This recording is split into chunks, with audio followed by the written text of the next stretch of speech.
Hello les amis, on se retrouve pour notre jour 15 du défi impactant en 30 jours.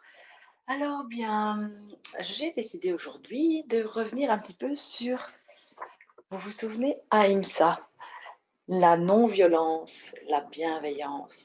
Eh bien, par rapport à ça, j'avais envie de vous partager, voilà, je vais partager tout de suite l'image.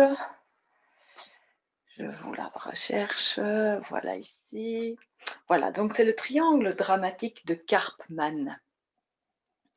Enfin bon, on le connaît souvent sous ce triangle de persécuteur, victime ou sauveur. La plupart du temps, enfin quasiment tout le temps dans nos situations de vie, on est dans l'un ou l'autre des rôles.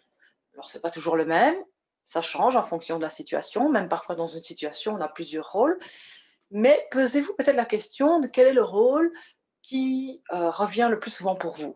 Est-ce que vous êtes plus souvent dans le rôle du persécuteur, qui critique, qui renie, qui dévalorise, qui, voilà, qui fait passer, qui se pense supérieur aux autres et qui a besoin d'écraser sa victime pour se sentir confiant. Donc quelque part, ben, ce persécuteur, il est violent, bien entendu, envers sa victime, mais il est également violent vis-à-vis de lui-même, parce que décharger comme ça des mauvaises ondes, c'est pas top, et ça prouve qu'il n'a pas confiance en lui, parce qu'il a besoin d'écraser les autres pour être quelqu'un selon lui. Puis on a le deuxième rôle, qui est celui de victime. Donc ben voilà, qui est victime du persécuteur. Euh, Elle subit, elle se plaint, elle s'apitoie sur son sort. Euh, Elle se laisse faire et donc elle est violente envers elle-même aussi, parce qu'elle se laisse faire, parce qu'elle n'ose pas dire non, heu et parce que juste elle s'écrase et elle ne prend pas la responsabilité de ce qui lui arrive. Elle met la responsabilité de ce qui lui arrive dans s bah, voilà, c'est à cause du persécuteur, c'est à cause, de voilà, de ce grand malheur qui m'est arrivé dans ma vie, j'y peux rien, j'ai perdu telle personne, il m'est arrivé ceci, voilà, et on met son malheur dans la responsabilité des autres sans passer à l'action et en continuant à se plaindre. Puis alors la troisième position, sauveur ou sauveteur comme on veut, donc lui il peut pas s'empêcher d'aider les autres. Alors on pourrait se dire: «Ah oui, lui il a le beau rôle, c'est bien», mais quelque part, ben, il est un petit peu aussi violent et envers le persécuteur et envers la victime, parce qu'il se croit un peu meilleur que les autres. Il se prend pour quelqu'un de supérieur, même s'il veut rester humble, mais il se dit: «Voilà, moi je suis celui qui aide et donc je suis la le bon», et donc là, ben, malgré tout, il y a un petit peu de violence et il faudrait peut-être réfléchir comment on peut sortir, comment dans chacun des cas, qu'on soit l'un ou qu'on soit l'autre, est-ce qu'on peut sortir de ce triangle, de ce cercle de violence, parce qu'on est souvent ou toujours dans l'un ou dans l'autre? Eh bien, moi, je vous dirais, dans les 3 rôles, il y a donc moyen de sortir de là, de se responsabiliser. La seule façon, pour moi, c'est de se responsabiliser, d'arrêter, heu, d'être dans le rôle qu'on a. Voilà, de donc prendre ses responsabilités, respecter sa vie et respecter celle des autres.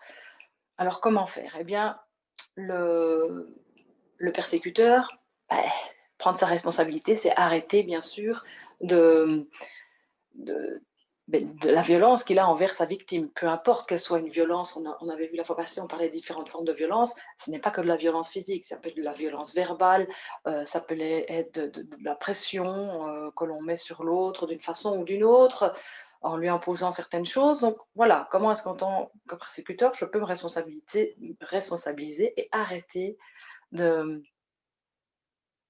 de faire violence à ma victime. Puis en tant que victime, qu'est-ce que je vais faire? Plutôt que de me plaindre, d'être toujours là dans mon rôle de victime et de mettre la responsabilité de ce qui m'arrive dans mon persécuteur ou dans toutes les situations extérieures à moi, comment est-ce que je peux pas plutôt prendre la responsabilité de ma vie et me dire: «OK, Stop, qu'est-ce que je peux faire pour sortir de là? Comment je fais pour passer à l'action? Où est-ce que je peux aller? Qu'est-ce que je peux faire? Où est-ce que je peux me faire aider? Voilà, ça c'est la victime qui va sortir de son rôle de victime et sortir du cercle de la violence. Et puis pour le sauveur, pour sortir de ce cercle de violence également, lui, plutôt que d'aider à tout prix la victime, ce qu'il peut faire, c'est lui donner des outils.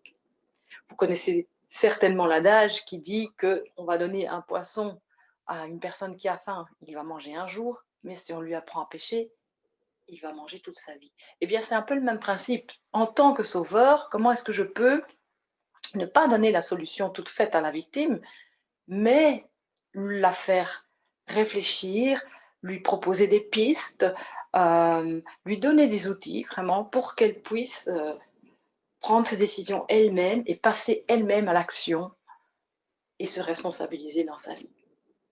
Voilà, c'est ce que j'avais un petit peu envie de vous partager aujourd'hui.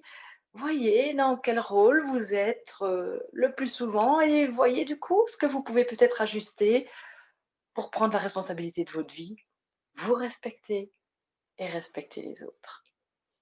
Belle réflexion, on se retrouve demain. Namasté.